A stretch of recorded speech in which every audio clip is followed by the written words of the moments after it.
Hoy es jueves 16 de febrero. Gracias por su compañía.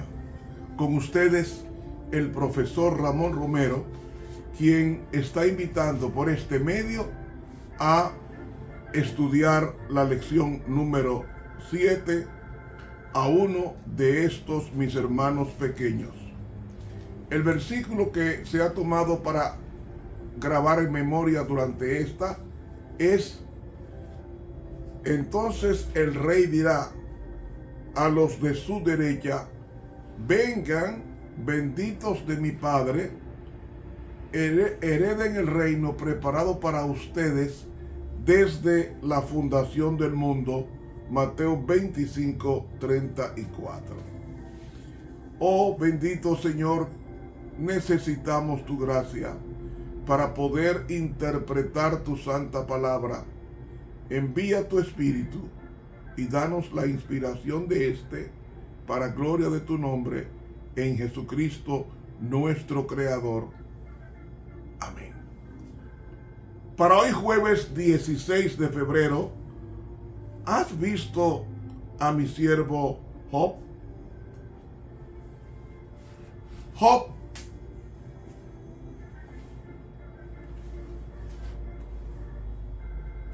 su libro fue escrito por Moisés durante su permanencia en Madián, y Job era contemporáneo a Moisés.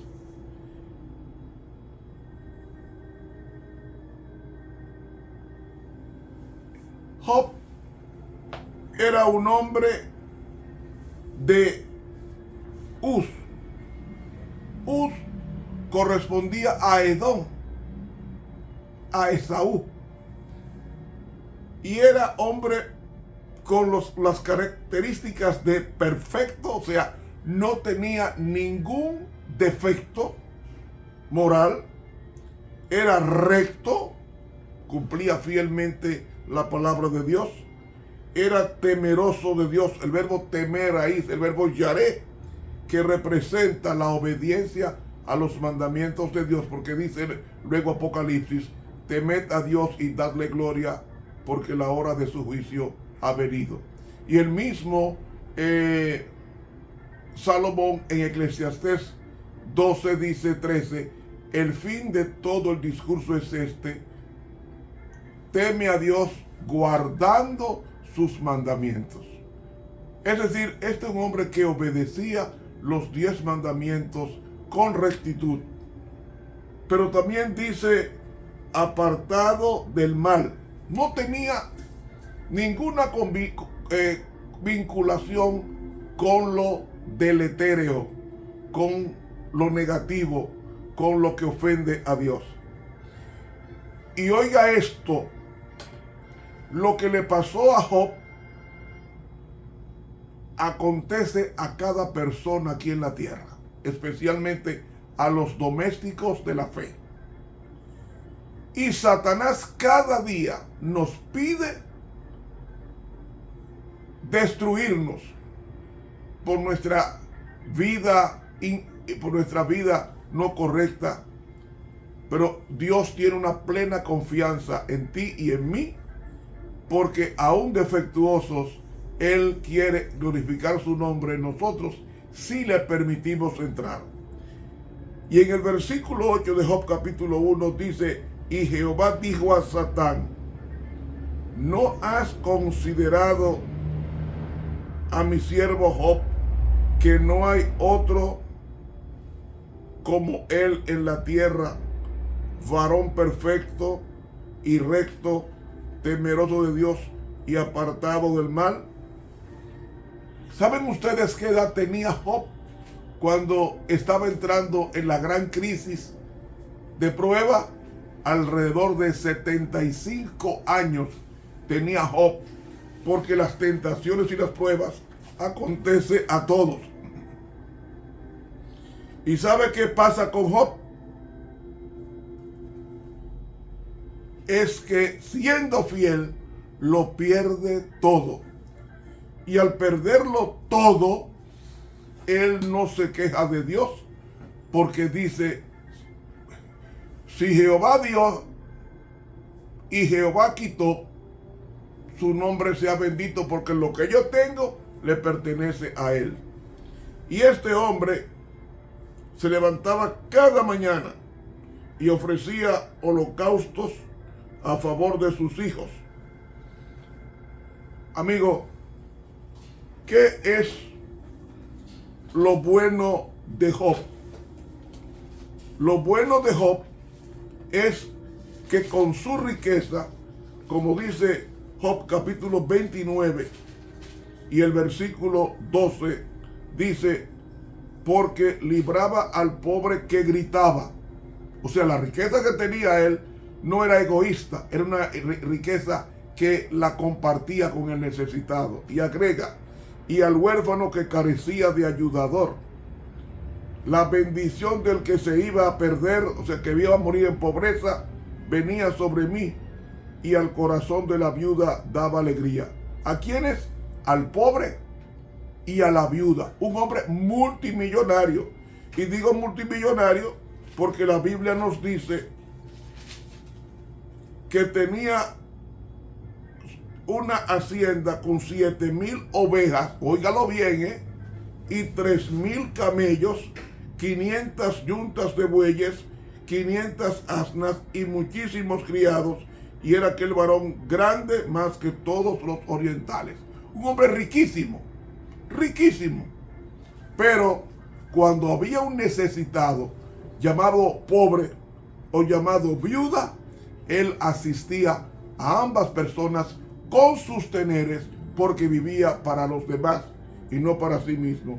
Y dice el versículo 14, me vestía de justicia y ella me vestía con un manto y mi toca era juicio. Es decir, él hacía las cosas correctamente. Y el versículo 15 nos dice, yo era ojos al ciego y pies al tullido. Al ciego era la persona que ayudaba en su necesidad de carencia de visión, y al tullido, al baldado, al que estaba con el hándicap, dice que le asistía para que caminara y para que el otro viera, o como si viera, comiendo y bebiendo correctamente. Y el versículo 16, que es la tapa de la belleza de carácter de este gran hombre llamado Job, que por cierto, Job significa ¿dónde está mi padre? Y Job se pronuncia en hebreo, y Job. Pues dice, versículo 16, a los menesterosos era padre. No había una persona con necesidad al lado de Job, porque él le resolvía su problema. Y el versículo final dice, y de la causa que no entendía, o sea, del que no conocía, me informaba con diligencia. Eso hacía Job. Eso hacía el patriarca Job. No tenía su riqueza para él. Tenía su riqueza para su familia, para el pobre, para el huérfano, para la viuda, para el inválido y para el ciego. Y no solamente eso, sino que averiguaba si realmente le faltaba comida o bebida o vestido. Un hombre así no se puede pasar por alto, porque cuando usted hace de Dios el centro de su vida es transformada a la semejanza de Dios. ¿Sabe qué dice la pluma inspirada con relación a los pobres? En el libro Testimonios para la Iglesia, en el tomo 5, en la página 140, leemos a continuación: en toda la iglesia debe establecerse un fondo para los pobres. En toda la iglesia debe establecerse un fondo para los pobres, que es lo que se llama el departamento de Dorcas. Luego, cada miembro presentará una ofrenda de gratitud a Dios cada semana o mes, según resulte más conveniente. Esta ofrenda expresará nuestra gratitud por los dones de la salud, el alimento y las ropas cómodas. Y en la medida en que Dios nos haya bendecido con estas comodidades, apartaremos recursos para los pobres, los dolientes y los angustiados. Quisiera llamar especialmente la atención de los hermanos a este punto. Recordemos a los pobres, privémonos de algunos de nuestros lujos, sí, aún de comodidades, y ayudemos a aquellos que pueden obtener solamente la más escasa alimentación e indumentaria. Al obrar en su favor, obramos para Jesús en la persona de sus santos. En la iglesia no debe haber persona necesitada. Dice aquí, Él se identifica con la humanidad doliente. No esperemos hasta que hayan sido satisfechas todas nuestras necesidades imaginarias. No confiemos en nuestros sentimientos para dar cuando nos sintamos dispuestos a ellos y retener cuando no nos inclinemos a dar. Demos regularmente, sea 10, 20 o 50 centavos por semana, que eso eran mucho dinero en aquel tiempo, porque estamos hablando del año 1800. Debemos regularmente, sea 10, 20 o 50 centavos por semana, dar según lo que quisiéramos ver anotado en el registro celestial en el día de Dios.